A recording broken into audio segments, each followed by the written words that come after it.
Brian's Beat. We're going to have our own little fireworks here pre-4th of July on Friday. Barry, Phil, and myself, we're going to be holding our very first WBSM host roundtable. We've come up with a bunch of topics, and we're going to dispense them to you between 11 a.m. and 1 p.m.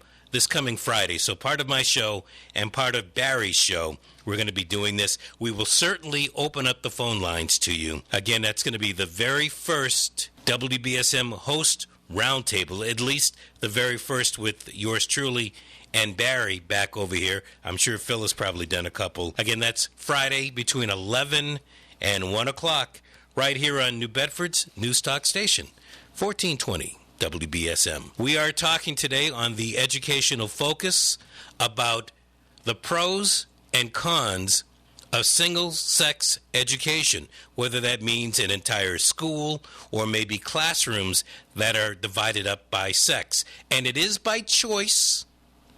We're not making this anything mandatory. I'm very curious as to your thoughts about single-sex classrooms, single-sex schools. And as you know, we have a couple in New Bedford. They are both private schools. One is our sister's school. The other one is Nativity Prep. And the headmaster of Nativity Prep is joining us this morning. John Martin has been with us before to talk about his great school. It's a middle school. I'll let him tell us a little bit more about it this morning. Good morning, John. Good morning, Brian. How are you today? I am excellent. How are you? Great. Good. Glad to have you with us today. Give us a quick hit about what Nativity Prep is all about. Sure. So Nativity Prep is a small independent school, which means we get no money from federal funds or city funds or state funds. We have to raise all our own money. We're all boys, and we're in grades 5 through 8. And we're a school of 55 boys. You are an all-boys school. How well is that working for the students, for the faculty, and for the community? There's a difference between boys developmentally and girls at that age particularly. And the research and the experience was that this made a difference in preparing boys for high school. Mixed genders can be a distraction. It's the same thing. Would you consider that a pro for single sex? I do. So, I've had actually some experience. I worked at an all-boys high school. I went to an all-boys boarding school, and there are some pros and cons to that in terms of, obviously, the cons are how do you get relationships with girls? Does that put you behind developmentally in your relationships with women?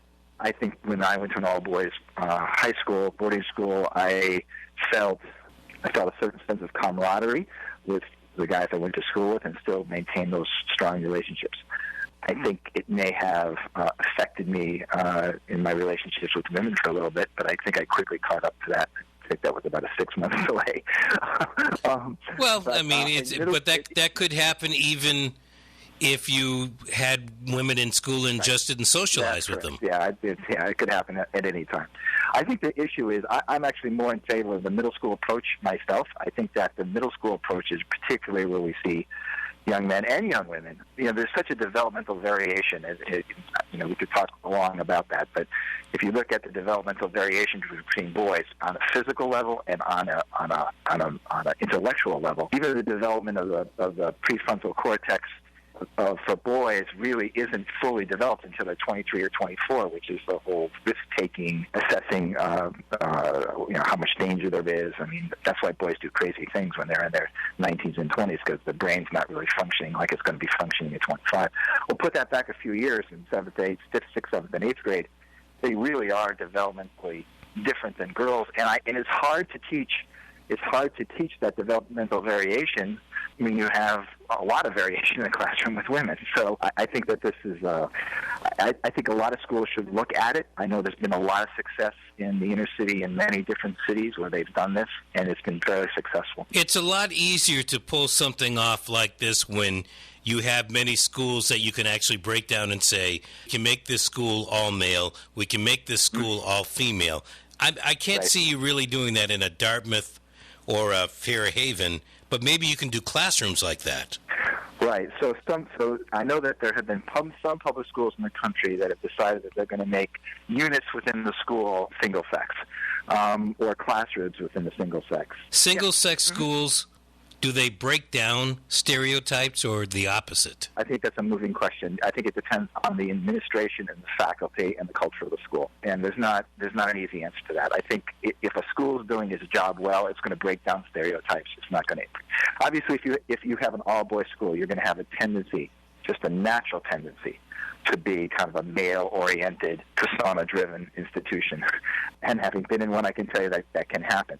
But if you have a sensitive faculty, if you have women on the faculty, if you have women intimately involved with the boys in terms of teaching the classroom or advising, I do think that those stereotypes will hold. Brian's Beat.